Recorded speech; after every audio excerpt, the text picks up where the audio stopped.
क्या करेंगे। अब रात, क्योंकि अब 9 मिनट रह गए, थोड़ा अखिलेश के बड़े भाई के बारे में बात करते हैं।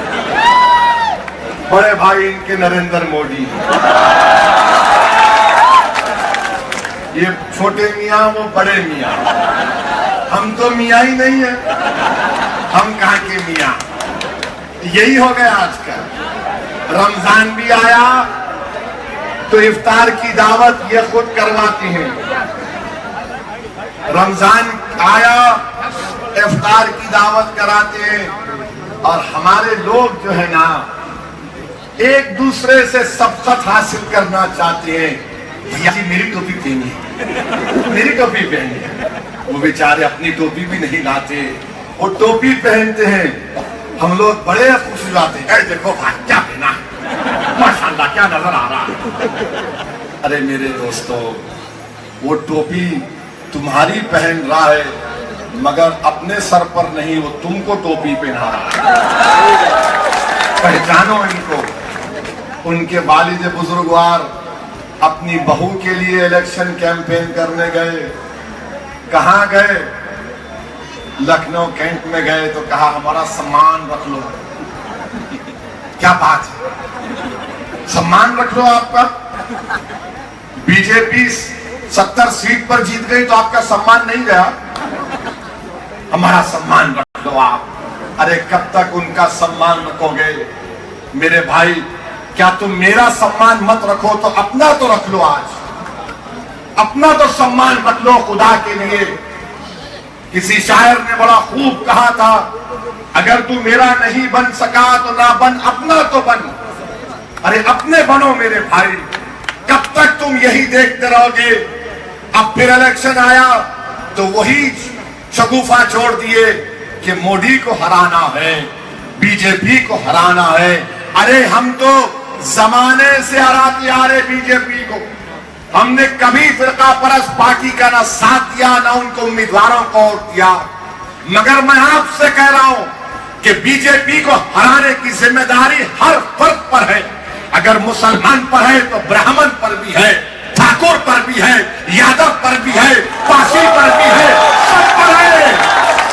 सिर्फ मुझ पर क्यों डालते ये? मैं अब ये बोझ नहीं उठाऊंगा।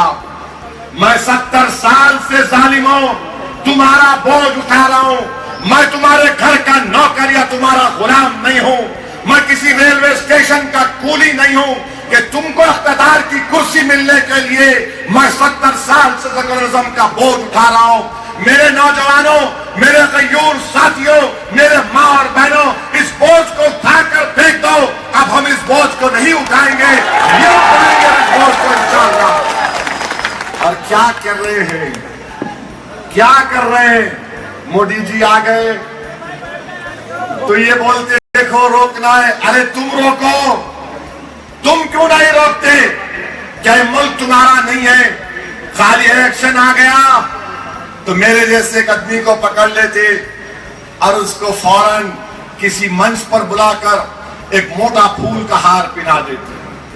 और वो हमारा भाई बेचारा बड़ा मासूम, वो बड़ा खुश हो जाता है और उससे कंधे पे हाथ रख के एक फोटो ले लेते हैं। और फिर उसके बाद बोलते हैं देखो अब आप ही की जिम्मेदारी है, आप बचा लो उत्तर प्रदेश को, फिरका परस्ती से बचा लो, सेकुलरिज्म को बचा लो, लोहिया के रास्ते पर चलना है, हम समाजवाद है, हम फुला है। ये बेचारा मासूम भाई जज्बात से मगलूब होकर देखता है कितने बड़े बड़े लोग उसको फूल का हार पहना दिए। वो फौरन माइक पे जाता है, जाकर कहता है नेताजी आप मुतमईन रहिए, शमशीरें निकल जाएंगी, हम रोक देंगे। कहां रोके, कहां रोके, किसको रोके?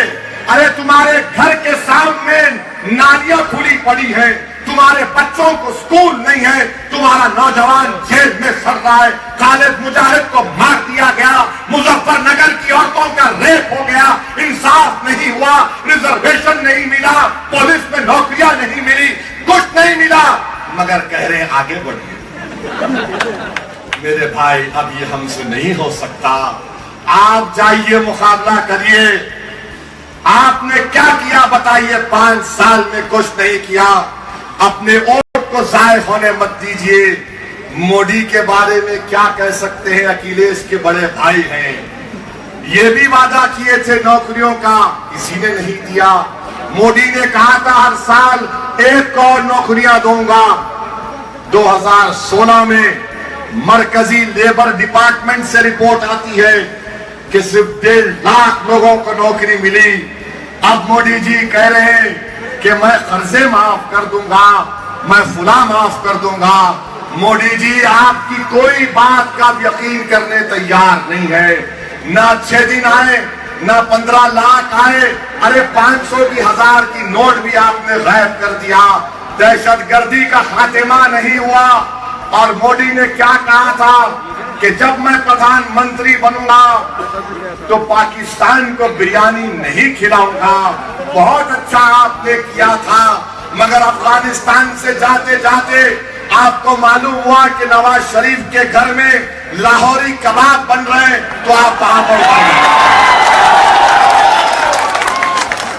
शादी नवाज शरीफ के घर में आप पहुंच गए और एयरपोर्ट पर नवाज शरीफ आकर मोदी का हाथ पकड़ के हाथ हिलाकर चल रहे।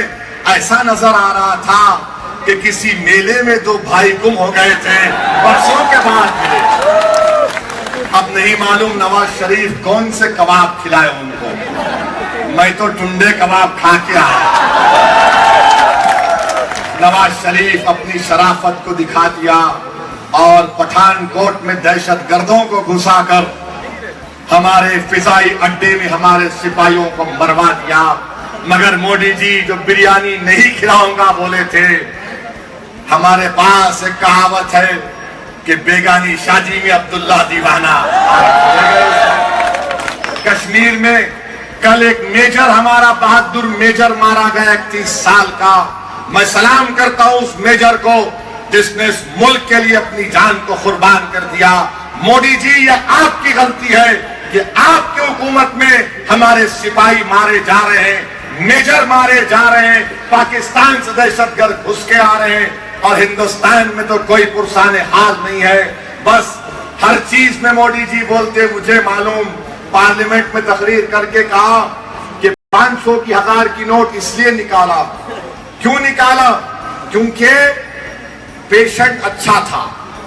डॉक्टर ऑपरेशन कब करता? जब सेहतमंद होता। मोदी जी अल्लाह का शुक्र है कि आपको अल्लाह ने वजीर आजम बनाकर छोड़ दिया। अगर आपको प्राइम मिनिस्टर बनाता तो आप कितनों का जिंदों का ऑपरेशन कर देते, नहीं मालूम। कोई सेहतमंद का ऑपरेशन नहीं करता। मेरे भाई, मोदी के ताल्लुक से एक ही बात कहूंगा कि ये सऊदी अरब को गए थे। अच्छा है ताल्लुकात अच्छे होना। वहां पर गए तो वहां पर रियाद में एक तोप को देखे, लंबी तोप को करीब से जाकर ऐसा ऐनक यूं यूं करके देखे। एक शेख बाजू खड़ा हुआ था उनके, उन्हें ही बड़ा चालाक था। हो सकता लखनऊ में आकर कुछ कबाब वबाब आप खिलाए होंगे, छोटे बड़े के नहीं मालूम। बहरहाल वो उससे पूछे, मोदी जी क्या बड़ी जबरदस्त है? तो उसने कहा, हो हमारी पुरानी तोप है। फिर मोदी जी ने पूछा, कितना लंबा फेंकती? तो शेख ने कहा, वल्लाही तुमसे कम, तुमसे कम। अब मोदी जी 3 तलाक के पीछे पड़ गए। मोहतरमा कहाँ है? हमारे तलाक के पीछे मत पड़ो। और आपसे मैं आखिर में कह रहा हूं कि जब पोलिंग करने जाएंगे, पहला तलाक समाजवादी को, दूसरा तलाक मोदी को, तीसरा तलाक बीएसपी को। ये तलाक तलाक तलाक करके बन के आगे बढ़ना है।